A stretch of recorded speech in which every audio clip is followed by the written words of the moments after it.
Hello, Tarot Tube.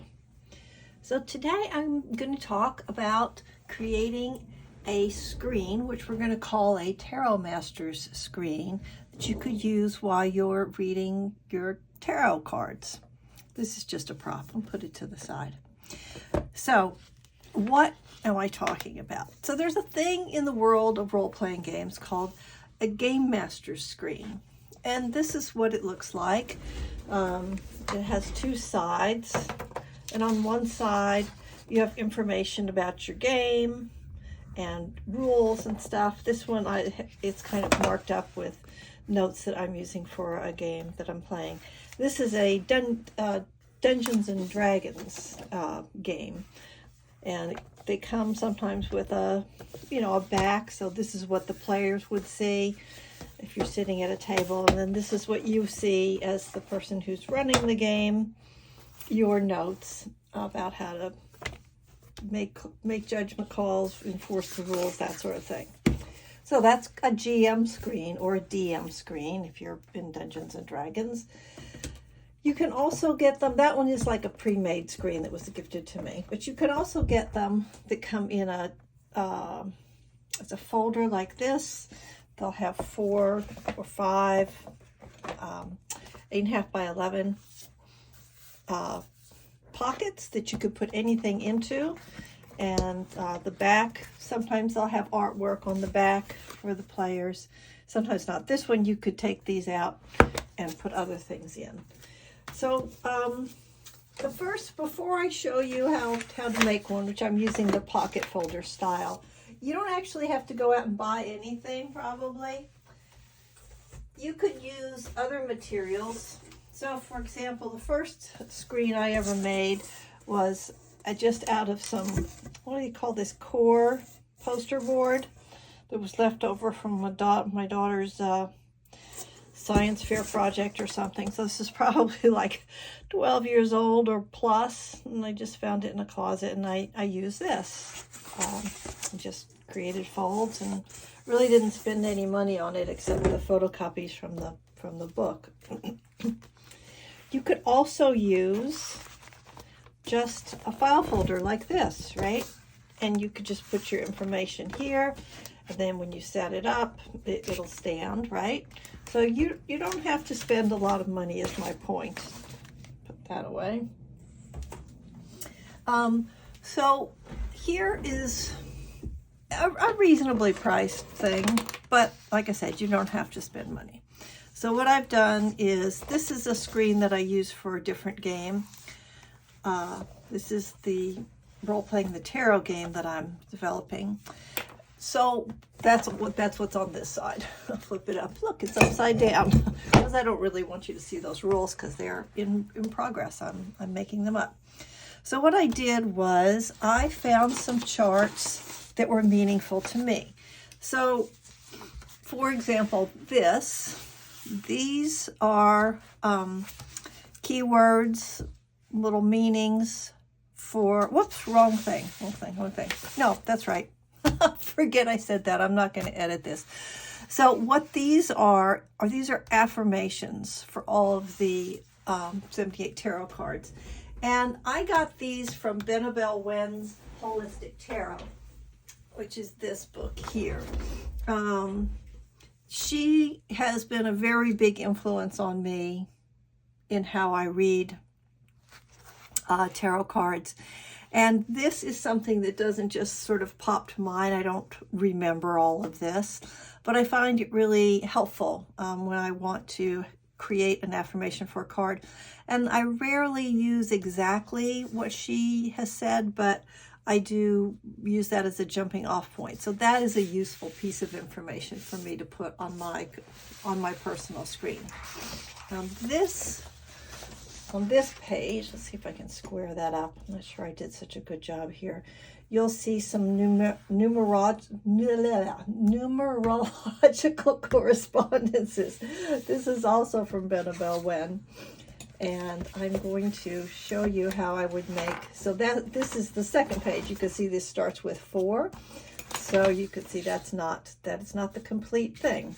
So what's missing is the first bit, and that's what I'm going to show you how I did this. You don't need that in here.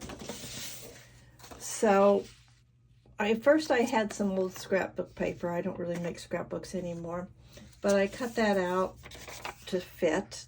And then I cut, this is just, you know, printer paper. There's nothing super fancy about this.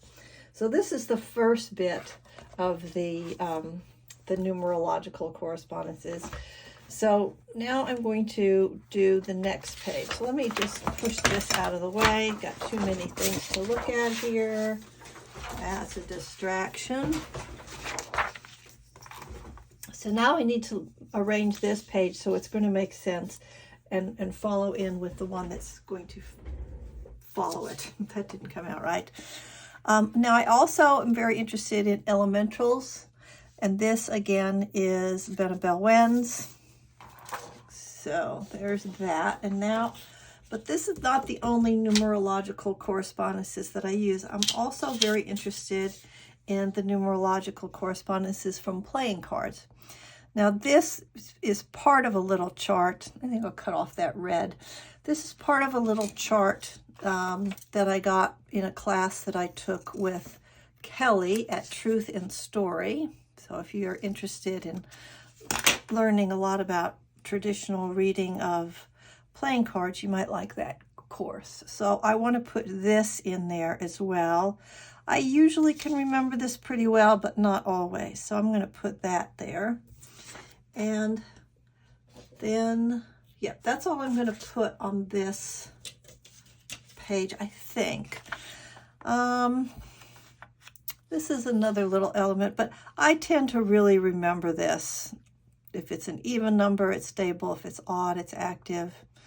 1 is a little, 10 is a lot. But I could, let's just say, for the sake of argument, for the sake of creating this page, you can see this is not precision work. I've got all the precision tools, but I'm not really going to do that right now. So I'm going to stick this here someplace. So we want it to look kind of nice. So I guess I'll line this up here. And I think maybe a little less of this. So you're along for the ride on this one. And as you can see, I already pasted this stuff down and then changed my mind about how I wanted it to look because I wanted to fit this in after all. This is a little awkward, but let's see. If I move this up a bit, all right, let's do that. And yeah, let's move this up. So usually I use a paper cutter to make sure I've got a super straight line, but trying to do all this on camera, I'm going to want to pull out every single tool that I own. So what I can do then is I can paste this in here and then I can trim it off of the page. So I'm just going to use a regular old glue stick, and you could hit the fast forward here if you like, if you don't want to watch the whole thing of me putting glue on a piece of paper. Horribly convenient. Now notice that I'm using materials and guides, charts from other people. Well, you don't have to do that, do you? You got your own meanings. You can make that for yourself. What I chose to do for mine is to do this in a way where I can reference material that I don't remember. So if I were starting out reading tarot cards and I was making this, I would possibly not use somebody else's chart. I would quite possibly, I would instead create my own chart. And one of the best ways to do that, I think, is by making keywords for all 78 cards for yourself. And there are many people who have given instructions or guidelines for doing that. It's pretty common practice. But Lisa Papez has, I believe, a whole class, but also some free videos that you can watch about doing that. And that's a good place to start. So if I were making one from scratch, I was pretty new to the game, I would probably do that.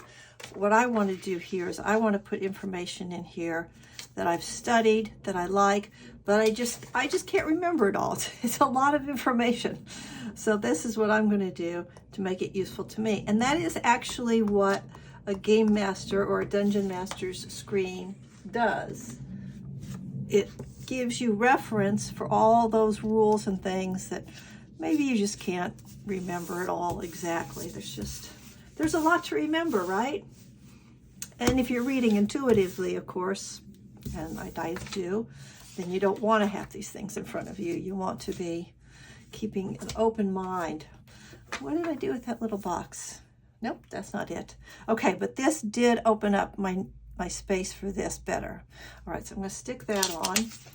Now, I've got a big open space here. You can see that's going to be very open. And I am going to leave that open because one never knows what other information I might want to have at hand. So I'm just going to leave this open and fill it in later. But this is a little plain, plus I've got this little tear in the paper here. So what I would do here is I would probably put in some stickers if I can find something quickly that matches our color scheme. I will do it. This is a super fun book. I paid full freight for it, but it's been out for a while, so you may be able to find it at a discount someplace now. I just got it at a major bookseller. I think I have said stuff about this before, about the big A. Not a fan for many reasons. Well, I could use that, but it's a little occult-ish, and I don't think that's where the direction I want to be going in with this particular thing. I am awfully fond of angels. You know what? I think I'm going to use this. Call in a little protection angel energy onto my reading with this. Okay, so let's pull that angel up, and I'm going to stick them right there, just to make it sort of a little more decorative, right? So now, even though I've got this little boop here, I may go back and do something about that. This is ready to go. So now all I have to do, get this stuff out of the way, is, oh, there's my thing. Let's go back. Let's get this on. Let's get this on there. Where shall I put it? Let's put it right down here. It'll fit there. Okay. So these are all numerological pieces of information that I might want to reference, right? So I kind of know this, but what the heck, it doesn't hurt. And this, I basically remember it, but it's just nice to have it there. And these are very detailed. I don't remember that. So now I'm going to put this into my folder so you can see how this little doodah slips in right there. Okay, so I've got 3 places, 3 pages that I can use on my screen. Come on, let's go. So on my first 2, I have information about the numerological meanings, and I have this one about elemental meanings. Then on my next 2 pages, I have this. I have my affirmations, and these are the rest of the affirmations. I'm going to put those in here, but I'm also going to add here some information about, and once again, it's Kelly Fitzgerald's playing cards class. This is information about color combinations. So sometimes when I am reading tarot, I'm still using some of the information I know about playing cards in my tarot card readings. And I'm going to just pop this down on here. So I'm going to put it right in the middle, but here's what I'm going to do. I may want to add more information here to this page. I'm just not sure what that might be yet. So I'm only going to use just a little bit of glue just to kind of hold it down temporarily so that I can pull this off pretty easily and put something else in. So now I can slide this in here. And now I have a whole screen. And I think So I can put this, so what you do is you stand it up. I don't know if this, yeah, this angle I can't really demonstrate, but you stand it up and you put it on your table like this, and then you can look at these things while you're reading your cards, and you've got like your basic reference right there in front of you. And that is how I am making a Tarot Master screen. So now you've seen a completed, finished DM screen, this one, right? Because it's Dungeons and Dragons. You've seen bits and pieces of a GM screen, a Game Master screen. So this is for my game that I'm developing about using tarot cards when you're doing a role-playing game. And last but not least, but the one I finally got good enough to show people is this one. So like I said, if you were going to do a sort of more, basic's not really the right word, but a more introductory level screen, you might want to put, instead of what I did, the affirmations, which is important to me as part of my resiliency practice. You might want to use things that have keywords on them like this. So these are Benabel Wens. This is the upright. Wait, yeah, flipped it. This is the upright, and this is the reversed. And you could condense this. You could make your own. So you can see I wrote on this myself, right? When I was studying in the book, this is what I wrote in the book. And so I just photocopied and cut this out and decided not to use it. So the things that she suggested as your keywords were beginnings, innocence, and clear conscience. And I shortened it up to say what my personal one at the time that I was doing the book, fresh start, right? So you can come up with your own words and make your own chart is the point I'm trying to make. You don't have to go with somebody else's keywords.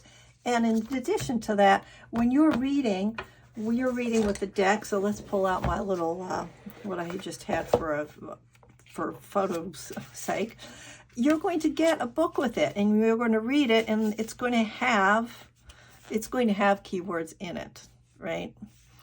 So that's why I chose not to actually use keywords on my screen, but that might be what's the most functional, most useful thing for you.